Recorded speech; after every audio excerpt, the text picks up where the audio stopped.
Bueno, vamos alante.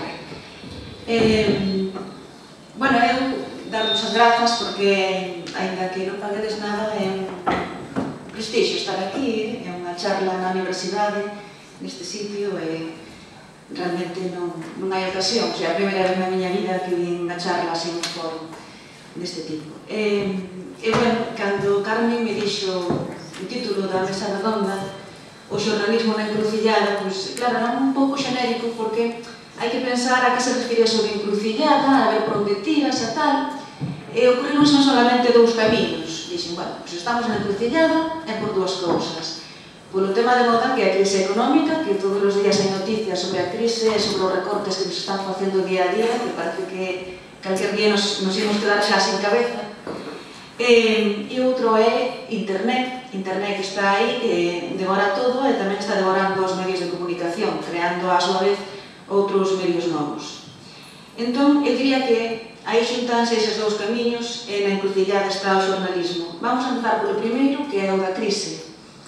Sobre a crise, pois, repetirei o que xa dixo Dolores, tamén dixo Lois, e é sobre, bueno, que pasa, que está pasando? Pois está pasando que están pechando empresas, as empresas xornalísticas tampouco son indiferentes, están pechando, sobre todo, moitos xornais provinciais e radios locais, teles locais, en toda España. Parados entre o xornalismo hai moitos, tamén hai que dicir que hai moito emprego submerxido, pero que non é cousa nova, porque eu, bueno, empecé a traballar no ano 85 e acabei a carreira no 91, empecé a traballar xa cando estaba en COU, e, bueno, tive unha experiencia longa, vistes aí, bueno, máis longa ainda de Dolores, un ano máis, pero eu pasei por varios medios. Iso quere dicir que se cadra estabas unha temporada sin contrato, despois facíanche o contrato, e despois non che renovaban, tiñas que buscar a vida de outra maneira, tiñas que pasarte 2 ou 3 anos casi na economía sumerxida, ainda que foras o único representante dese medio aquí en Lugo. E, bueno, tamén respecto ao que dixo Luís Ferreiro, cando falou dos autobuses, eu non tive que ir nunca polo carrete aos buses, pero sí que cando era corresponsal da Radio Galega aquí en Lugo e do Faro de Vigo, pois o Faro de Vigo foi o que me instalou un fax na casa, e daquela, que era máis ou menos o ano 89-90, era toda unha revolución o fax, porque collías e xa podías escribir na máquina de escribir, por suposto, a noticia, collías e mandábalo polo fax e xa chegaba en 5 minutos, o sea que aquela era o máximo. Na Radio Galega, pois, traballaba da seguinte maneira, tiña unha grabadora de casete, de cinta, e moitas veces as entrevistas telefónicas eran telefónicas. Eu collía o auricular do teléfono, por suposto non había móviles, era un teléfono normalinho, destes de con cable e tal, entonces poñema a chamar e gravaba o político de turno, arrimaba a grabadora aquí no auricular e así iba ao corte para Santiago. Bueno, a Santiago tamén lle lo pasaba da mesma maneira. E salían os informativos como corte de Sabela Correia desde Lugo, tal e cual, chantaban aí do político, non pasaba nada. E os reportaxes que sacábamos no informativo da mañá, a 7 das 8 da mañá, gravaba o seu con unha mini cadena, e claro, existían esas mini cadenas con tocadiscos e con casete, con pletinas, e aquí estaba facendo un guionciño tal, como neste papel, veña corte tal, seleccionando o corte, dando para atrás, a grabadora, dando para diante, ahora meto un poquinho de música, bueno, todo moi caseiro, e incluso con un micrófono diante. Gravaba na miña habitación, na miña casa. E saía, bueno, non saía mal de todo tampouco. Eso era a Radio Galega, os medios que tiña a Radio Galega a finais dos 80, principios dos 90. Daquela estaba estudiando na universidade, porque eu iba e viña, non solamente existían, solamente se podía facer xornalismo en Madrid e Barcelona, tiña traballo aquí, entón o que facía era coller o intercar, e viaxaba de noite, e pasaba apuntes, desa maneira fui facendo a carreira. Foi un pouco traballoso, pero non quería perder o traballo, porque xa non era fácil tampouco ter traballo. O sea, Dolores entrou no 84 e eu aí non tenho unha brecha. Do 85 para baixo era moi fácil traballar, do 85 para arriba cada vez foi máis difícil, compañeiros meus que se licenciaron no 90, despois xente que chegou ao progreso no 95 e tal, as condicións laborais, bueno, foron totalmente diferentes aos que entramos antes, en salarios, en pluses, en dereitos, en tipos de contrato, de todo. O sea, que a crise non empezou agora, Pero o xornalismo xa empezou antes, desde o punto de vista laboral, porque aquí sempre existiu moita economía sumerxida e realmente sueldos baixos, salvo que sean medios públicos.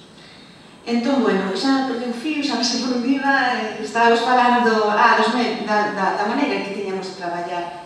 Pois que era así, era arrimando tal, arrimando a grabadora, ao teléfono, o fax por toda unha revolución, e en aquela estaba estudiando unha asignatura que se chamaba Tecnoloxía da Información, que xa se daba un cuarto por aí.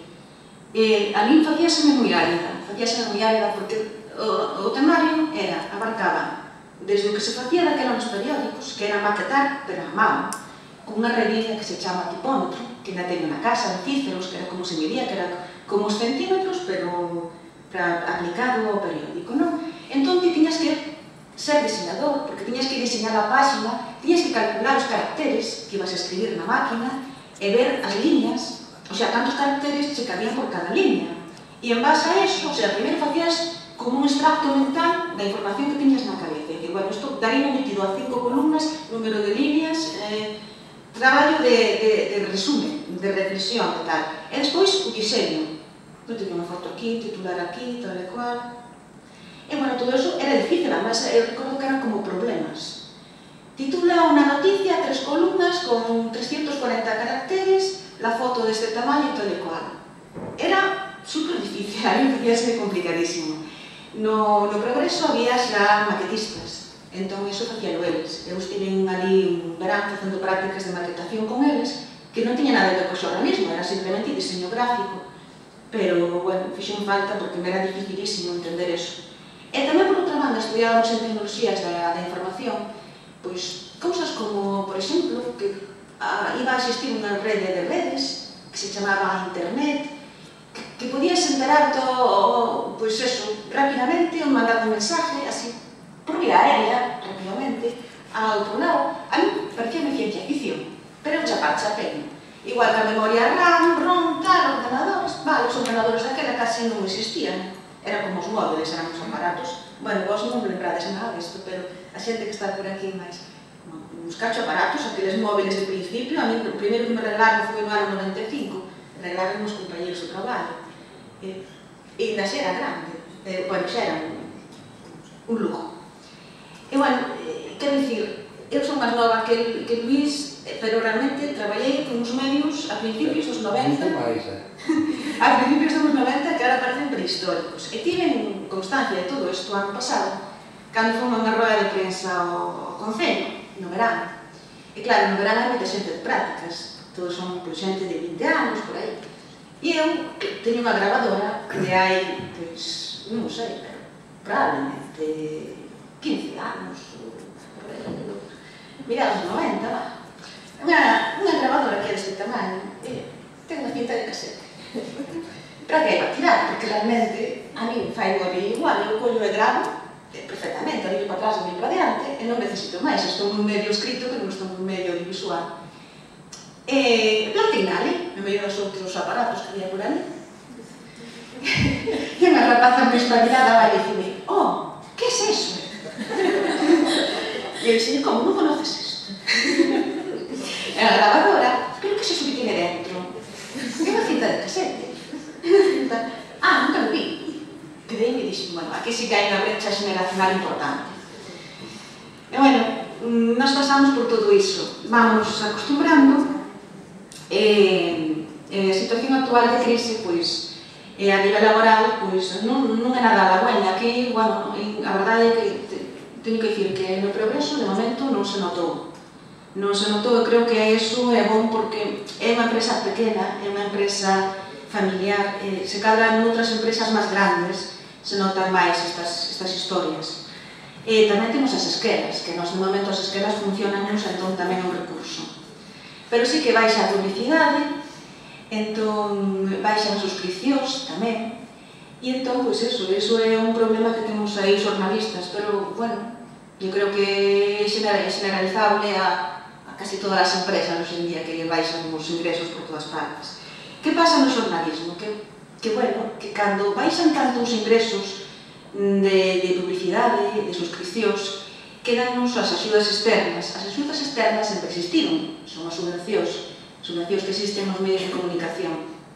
O poder político interesa moito subvencionar, non solamente para garantizar a liberdade de información e expresión, que iso queda moi ben, claro, e hai que garantizar, dice a propia Constitución, senón tamén para meter cuña, moitas veces. Entón, que pasa? Que nesta situación é moito máis fácil que se teña que depender máis de axudas externas. Pareceme que está ben, porque é unha maneira de que non morran diferentes medios de comunicación, pero tamén ten a contrapartida de que se corre o risco de que os medios de comunicación se volvan bastante máis tendenciosos do que a veces son. Entón, aí vai haber un problema para o que é a liberdade de información e expresión, e tamén para o que é o xornalismo en sí, como profesión, que é o que nos atinga a nós, non tanto se cadra para as empresas editoriais, que terán que plegar velas do lado que mellor lles veña. E, bueno, falando de todo isto, tamén lín onte nun digital que, bueno, a posibilidade, agora cos recortes que pode haber, que Televisión Española pasa a ser tamén un canal de copago. Aparte deso, parecer xa se fai en Alemania, as televisións públicas, tamén o contribuinte ten que pagar algo, me parece que vai ser como unha especie de Canal Plus, pero máis pequeno, deso falaba, que había a posibilidade esa. Eso unido a que el Canal Nou, por exemplo, está de capa caída, que é o Canal Valenciano, Televisión de Galicia está se dicindo que probablemente o segundo canal xa desapareza, se cara está desaparece primeiro tamén. Estamos creándose en medios públicos. Os medios públicos tamén sabemos que non son totalmente libres, sabemos perfectamente que están bastante mediatizados, pero eu creo que poden garantizar tanto a liberdade como os medios privados.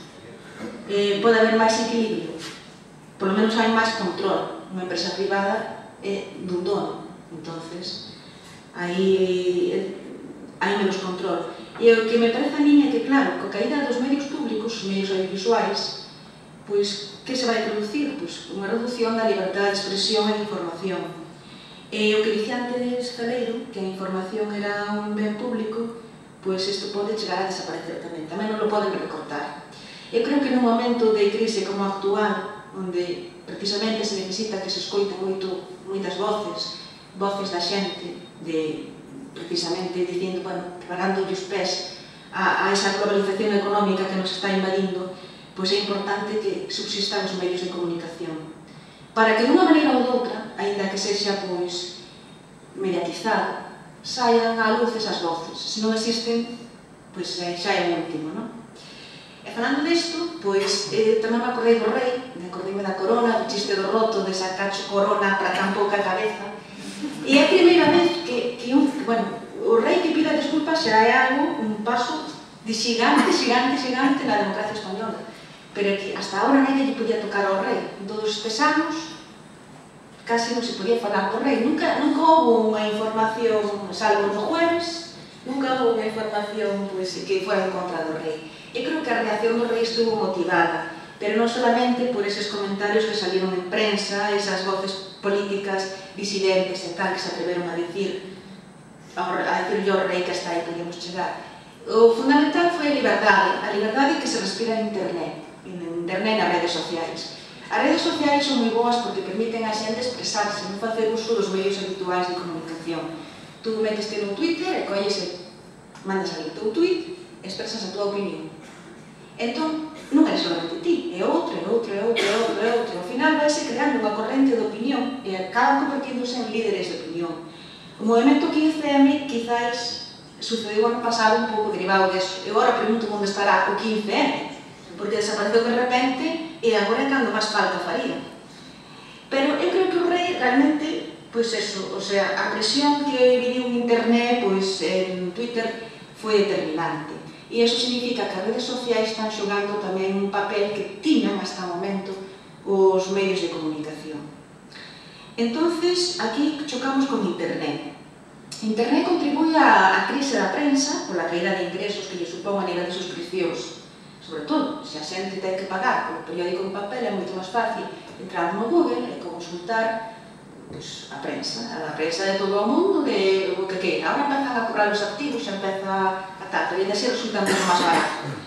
Entonces, aí, pois, é un pau que lle pegan os medios, sobre todo os medios impresos, que son os que hai que comprar. Pero, eu diría que, de todas maneiras, que non é por defender a miña profesión, que además estou no deber de defendela ao presidir a Asociación da Prensa, pero é que realmente os xornalistas estudiamos unha carreira.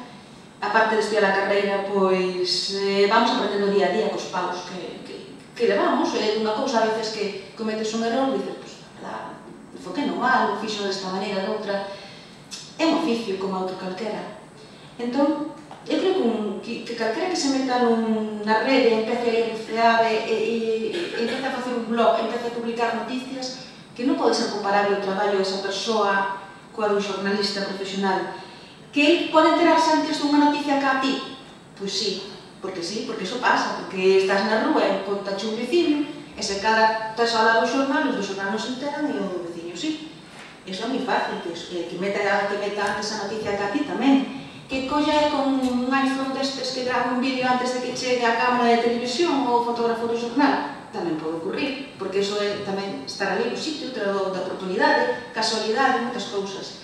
Pero o tema é os tres pasos que damos os xornalistas á hora de elaborar unha información, que é, bueno, en primeiro lugar, o acceso á fonte, porque non todas as fontes son iguales, hai que tamén un pouco distinguir o que é o grau da palla, non? Despois, a elaboración da información, hai que, bueno, acudir a distintas fontes, a maneira de presentala, de dala, e, sobre todo, a comunicación desa información, que esa comunicación captar o interés do lector, do ouvinte, do telespectador, realmente, porque a información pode ser dar de moitas maneiras, pode ter o mesmo material e, sin embargo, non chegar a facer interesante. Mesmo o tema da análisis e reflexión que tamén dicía Celeiro. Entonces, eu creo que aí ainda seguimos conservando un papel social os xornalistas, ainda que, claro, que os blogs tamén nos fan competencia. Creo que o Washington Post xa prescindiu de corresponsales e directamente colleu blogueiros para que lles mande información. Son baratos, como decía Dolores, coman pouco, son voluntarios, entón están aí, co seu iPhone, é moi fácil. Hoxe en día os medios, un telefoniño permite de todo, non é como cando eu armaba a grabadora ao teléfono, non hai color. Entonces, bueno, pois digo que esta xente que fai blogs están construindo unha realidade social que é a que perciben eles. Nós tamén construímos unha realidade social a través dos medios, pero como somos varios e temos por riba xefes de sección, redactores xefes, directores e tal, tampouco non é solamente a perspectiva que teña o propio redactor, hai outros filtros, digamos. Non é o mesmo que se cada un neonático lle arma un blog e presenta a realidade á súa maneira. Non é igual. Date conta, ou dademos conta que calquera pode acceder a ese blog, a esa página web, con pouco espírito crítico e creer directamente o que conta esa persoa. Esos son os riscos que ten Internet. E despois está Internet, pois, a interactividade. Eu quería falar, bueno, a min tocamos domingos facer o digital do progreso, entón teño opción de percibir todo isto, non? E, bueno, é o máis bonito de facer un periódico digital é ver que, por exemplo, metes unha noticia e que aos 5 minutos tes comentarios. Que a xente está esperando pola crónica do Lugo. Xoga o Lugo, está esperando ás 8 da tarde xa que lle metan a crónica, senón mandanche correos e protesta. Que por que non a metes? E moitas veces o contexto, por iso de ter unha maior cercanía, porque además gustame, non? Unha vez que participan e tal, pois tamén poñome no sitio deles e digo, a mí tamén me gustaría que me contestara. E eu dixo que non me chegou o fotógrafo. O sea, a internet vai moi rápido, as persoas van menos. Hai atasco aí moitas veces na Nacional Sexta e tal, e non lle dá tempo a chegar o fotógrafo. Bueno, pois, iso é moi bonito. Despois o que é reproducir máis ou menos as noticias do periódico escrito a periódico digital son un coñazo, a verdade que é aburridísimo, porque, bueno, algo máis que copiar e pegar é un traballo bastante fastidiado. Pero a mí o que me chama a atención son os comentarios, e eu non son censora, pareceme que non son censora, e pareceme que os comentarios dan moita vida ás noticias que salen en internet, porque esa interactividade hasta ahora non tiñamos os medios, hasta ahora nos falábamos, nos escribíamos e tal, e se cada te chaman por teléfono o día seguinte, ou lles gusta, ou dan muchas queixas, pero non é igual. Tú no digital, pois metes unha información, e 5 minutos ve a reacción da xente. Iso é moi gratificante. Pero claro, hai xente que abusa, e eu casi diría que son a maioría, porque que realmente, se entras e ves os comentarios e que recibimos, hai que ter moito ollo, hai que estar totalmente controlado. Son insultos, son difamacións, o sea, todo pode dar pé a unha denuncia, se o ofendido se ve realmente reflexado nisso. Entón, aquí, o medio de comunicación ten que ter cuidado, ten que haber unha responsabilidade, non podes permitir que se insulte a calquera persona, a político ou a que sexa, a través dun medio de comunicación. Entón, hai que ser censor, non che queda outro remedio, tens que cortar os comentarios. E eu, a verdade, en temas así que son espiñentos e tal, censuro os comentarios porque sei que me vai a traer problemas. Como se resolvería isto? Porque realmente é unha lástima que non poder oír a voz desa outra persoa que enxera o medio. Pois eu creo que se resolvería polo anonimato, anonimato xa o ten, pero que se identificaran antes de entrar, que houbera como unha especie de identificación previa, ainda que despois salgan como un pseudónimo. O anonimato precisamente garantiza tamén a liberdade de opinión, do que falábamos antes do Twitter correo. Se tens que salir co teu nome, a ver se te atreves a lanzar ese mensaxe, republicano polo medio, non te atreves. Pero se utilizas un pseudónimo, xe que te atreves. Entón, ao final é bom. Pero claro, é que xente non sabe comportarse, que é así. E non solamente pasa no progreso. Porque para preparar isto, ontem diven buceando, e xa non digo navegando, xa digo buceando por internet, e vi que no País, había un artículo do País da defensora dos lectores, e vi que, un deles tratou sobre eso, pero barbaridades como as que salen no progreso. Entonces, que sería na mesma tesitura de ter que cortar. Entón, pois claro, é o que hai. E despois tamén enterei un pouco das visitas que tiñamos a través de Facebook e tal, e vin que eran, sobre todo, mulleres, máis mulleres que homens, pero a fragilidade entre 13 e 17 anos.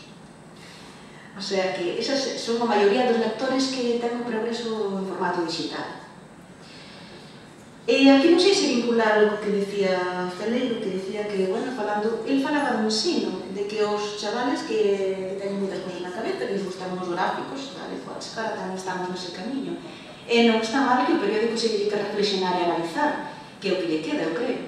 Pero, de todas maneiras, hai que pensar tamén que detrás dos vellos veñen os novos, e se os vellos lles gusta máis, pois habrá que adaptarse ou meter máis gráficos, non sei. Eu creo que a letra non está entrando nin con sangre nin sin sangre, que hai un índice de lectura moi baixo, e sempre o houbo. Os escritores dos xornais solen ser xente de 40 anos para arriba, cada vez se lê menos, eu creo, cada vez se comprende menos o que se lê. E realmente, pois, non sei. Eu creo que o papel ainda non teño un formato de libro electrónico deses. Non sei, non provei. Estou esperando unha tableta do País, esta que daba. Daba. Había que xuntar os cupós e hai que pagar 100 e pico euros, parece moi barato, e aí está. Precisamente para probar isto de ler periódicos, porque me parece que era máis bonito e que isto de pasar a página así, que pode ser hasta cómodo. Pero, non sei, o papel ten maneras a todas partes. E ten moitos usos. Entonces, leva na playa, leva na outro, tableta, non sei o que será así. De todas maneiras, vou facer unha reflexión, unha autorreflexión representando a Asociación de Prensa para que os xornalistas polo menos non perdamos os traballos que temos de momento en vista de tanta competencia. E creo que debemos apostar, ser os xestores dos nosos contidos, apostar por facer os contidos un pouco os contidos que a xente pide tamén, que, iso tamén vai en beneficio das empresas. O que dicía Dolores antes, de que, mirando as estadísticas das noticias que máis se leen ou non, é certo, a xente interesa moi pouquinho a política, realmente, moitas veces dan moita importancia porque moita da información que se xenera nos medios, moitísima información, creo que non sei se un 70%, pero procede de comunicados de prensa e de rodas de prensa. Son información que nos ven dada polos políticos. A quenes nos queren meter realmente? Pero que pasa? Que vas a unha roda de prensa, vai outro medio, vai outro medio, vai outro medio, e se o dá competencia non o das ti, quedas mal. Eu non sei se realmente o lector de a pé lle interesa eso. Eu creo que hasta se non o déramos, nin lle iba a interesar sequera. Non iba a botar en falta. Pero a veces tamén hai que reconocer que costa encher as páxinas. Entón, hai de todo. Hai de todo. E o que hai que facer, pois, é eso, repartir. Entón, buscar contidos, sobre todo responder ás necesidades informativas e estar en contacto coa xente. Eso nos pode estar en contacto, nos pode permitir estar en contacto coa realidade, ter os pés no chan, non deixarnos levar polo que queiran o poder político, non os políticos. E xa remato simplemente unha cousa que, bueno, que desde as asociacións de prensa de España, desde a FAPE, se está denunciando. Aquí non parece que non se produce tanto. Eu, a verdade, non vou moito a rodas de prensa, pero preguntei aos meus compañeros se non existe tanto como existe en Madrid, ou se dará en Santiago, que son un formato de rodas de prensa onde xa non permiten nin facer preguntas aos xornalistas. Claro, son políticos, non? Entón, é moito máis fácil chegar a unha mesa como esta, lanzar a súa mensaxe, e nada máis. E que recolla, tal cual, sen facer preguntas molestan. E moitas veces hasta non teñen estudiada a resposta para que realmente esa resposta vai adiante, porque claro, as respostas tamén hai que preparalas, é como que preparan un examen. Se preguntan isto, te contesta isto, tal, porque unha resposta mandada pode dañar a imaxe do político. Entón é un risco innecesario e moitas rodas de prensa optan por sencillamente eso. E outra cousa que se fai, que non me parece ben, é que hai un acto e convocan solamente a gráficos. Ou non os convocan, ou non queren gráficos. A unha hora, ás 11, te vai os fotógrafos. E despois te queres enterar, tú entérate, pero xa tens que andar chamando por teléfono, que che contesten, que non che contesten, saltar os filtros de prensa, que moitas veces os gabinetes de prensa, onde hai xornalistas, en vez de facer unha labor boa de axudar realmente, non están como cas de presa, aí, claro, depende do seu amo, pero en realidade non axudan a tarefa informativa e tampouco contribuyen á liberdade de información. Aí celeiro, non sei. Non me daba conta de que estabas aquí, pero algo deso pasa. Eu percibo eso, hai, bueno, poucas veces axuda. E ademais non se molestan moito, directamente che dicen isto é moi difícil de conseguir e tal. Ou hai que consultalo con Madrid. E Madrid tarda en responder o que lle dá a gana, se cada 2 ou 3 días ou 4. E a reportaxe ten que se facer o seguinte, porque isto é un periódico. Así que, bueno, pois nada máis.